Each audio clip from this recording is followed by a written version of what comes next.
Hi, welcome to my first test of my new sound room, or at least my booth. So I just moved into a new house. As you can tell, it's kind of empty, and one of the first things I did was start building a sound booth. And it's going to take up most of this space and this office. But, it's the way we are. These are our priorities. And so this is 4 foot by 6 foot and 6.5 feet tall. And I also wanted to test the idea that if I used enough sound blankets, could I actually create any sound dampening or sound reduction besides just removing reflections. So part of this is a test that you'll get to experiment with me and or experience with me. And I have my computer set up. I did a first test just to make sure the wires were hooked up, but this will be my first audio test. I record with an older MacBook Pro with Audacity, and then I do my cleanup with Isotope RX, and I do my editing with Audition, as it seems to be a little bit snappier than staying in RX. So this is the sound booth itself, and the idea was, which I'll share more later, but the idea was to use 10 professional sound blankets. They're doubled and quadrupled and layered over each other, and the hope is that it helps reduce some sound. I have these two large windows, which are problematic as they let a lot of sound in. The street is in front of me.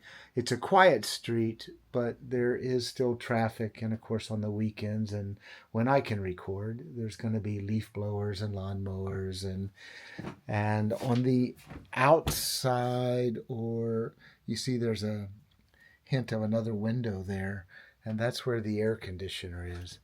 So anyway, if we go into the sound booth, you'll see it's pretty large, and I have let me see if there's any focus here, but it's 4 feet by 6 feet, the interior. So I have a lot of space. By the time the sound blankets encroach on the space, it's still about 44 to 46 inches by about 56 inches. So I have a monitor, and I have my SPL Channel 1 Mark III sound strip, and then I use a Steinberg interface. I have high-end headphones, which is good, but sometimes it can throw you off. I use a DPA shotgun mic. I found gives me a pretty good sound, very natural. It doesn't color my voice, and I'm not trying to be anything other than I am. So at this stage, I'm trying to, ideally, I'm not trying to be a voiceover artist. I am trying to do audiobooks, and I have 3 of my own novels to try to do, and I've been on it for quite a while. So, the sound is very important to me, that it sounds like me. Not that I think I have the world's greatest voice, but I'm not really trying to. I am trying to sound very natural and do a good job on the reads. We'll get more into the sound booth, but it's a wooden frame. These are quote unquote professional sound blankets. They weigh about 14 pounds each. There are 10 of them, doubled and tripled over. The door is simply a rod with the sound blankets that can slide back and forth to allow me in. And I already have ideas. It's already put me on other concepts and a lot of research on how to make this much, much better.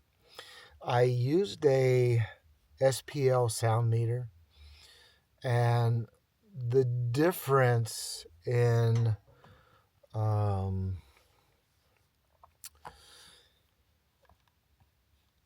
dB, how much I'm cutting out, is pretty minimal, and to tell you the truth, very disappointing.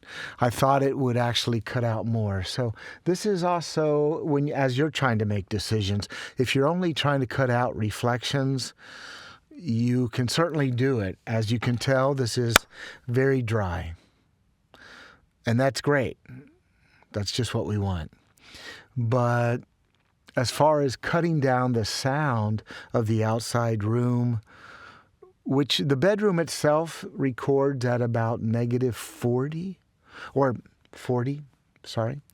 The SPL shows it at about 40. And when I walk into this booth, it drops just about 3 dB.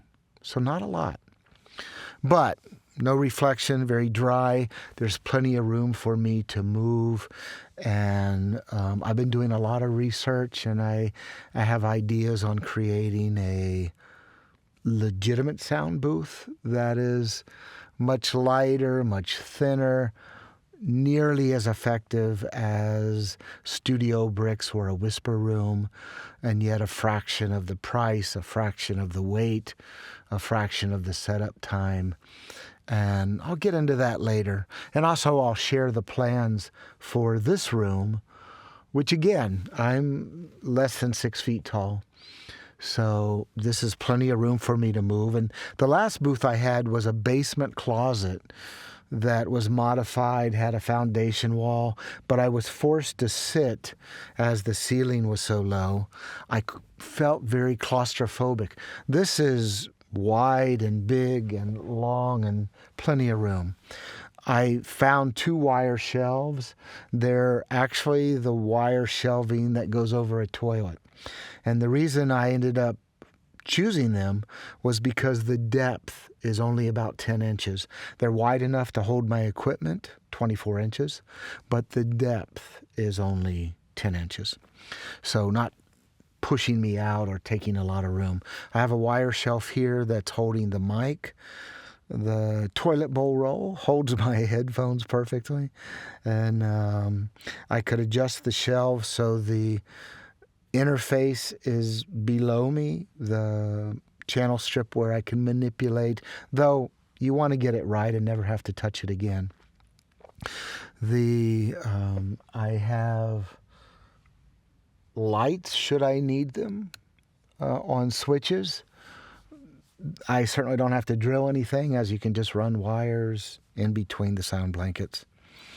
And on this side, I have a wire rack that holds, lets me have a mouse and a drink of water and a notepad should I need it.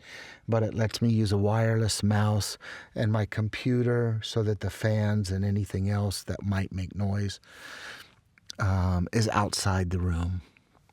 So with that in mind, let's just do a quick test of the first paragraph or so, and then we can talk about it on the other side.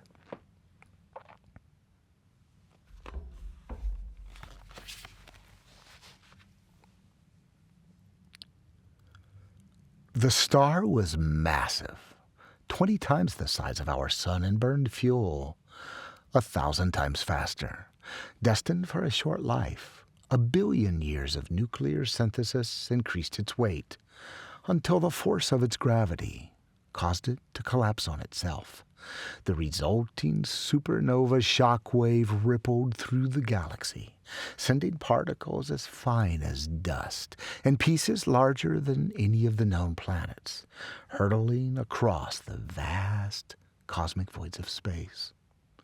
Colliding with and breaking apart with others of similar birth, pieces traveled through time and distance unfathomable, pulled and pushed by gravitational forces across the millennia for 100 million light years, unhindered for trillions of miles.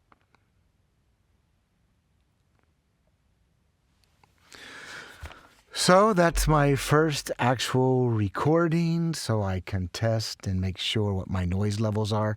The goal with an audiobook for delivery with ACX is that the noise floor is -60 or better. And my first little scraps and test to make sure the wires were set up, I'm right at -60. Now, keeping the dBs and the noise levels and all that are very, very important. But as you're recording, the signal to noise ratio is going to be incredibly important. So I'm not peaking. The levels look really good. My setup is very similar to what I had in my other booth, though I could see making some slight adjustments if it's necessary. But again, I wanted to share the process with you. You know, we hear, hey, grab a sound blanket, grab a little foam. What's that going to accomplish? And I thought, 10 sound blankets doubled and tripled and quadrupled and layered on top of each other. Surely that's going to cut out a lot of sound.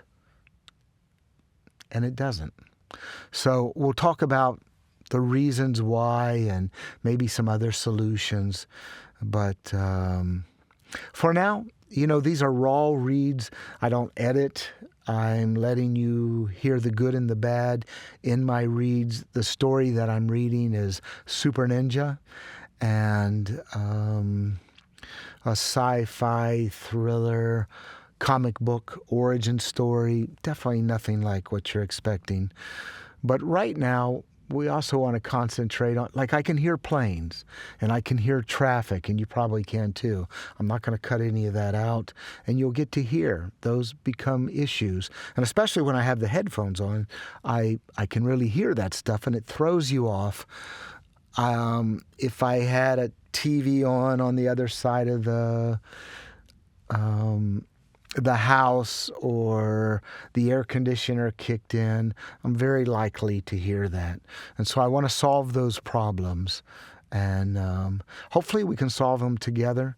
I have some really interesting, exciting ideas on how to do it, but this is my first test and letting you share in that.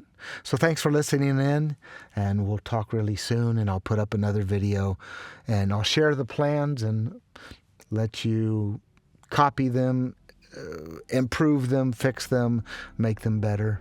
But hopefully it's useful to you. Thanks. Bye.